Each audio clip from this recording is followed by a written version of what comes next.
article was the other boy in the class. The other boy in the class.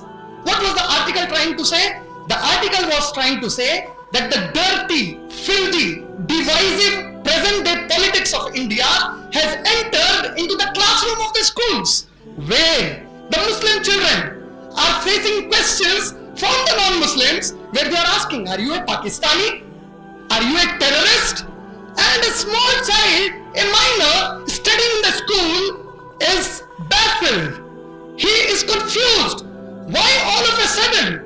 Why overnight the same guy who ate from a tiffin box, who drank from a water bottle, who shared everything with me, is asking this stupid, silly question to me, whether I am a Pakistani or not, whether I am an Indian or not, whether I am a terrorist or not. Why did this happen? Because our forefathers, they did not do dawah. Today, the Muslim leadership is saying that, oh Muslims, educate yourself into the field of technology, into the field of science, into the field of mathematics, and you will progress.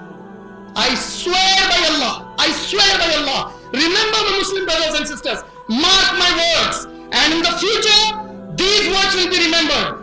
Whenever Muslims try to achieve any success without Quran being their base, Allah made them suffer seriously.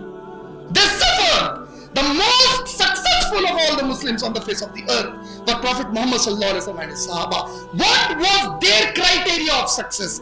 Their criteria of success was Quran and inviting others to Quran. Unless we do not hold to the Quran and invite others to Quran, you take out, you find out, you search, you filter, you gather, accumulate any number of solutions, Allah will punish you with them. Unless Quran doesn't become your base.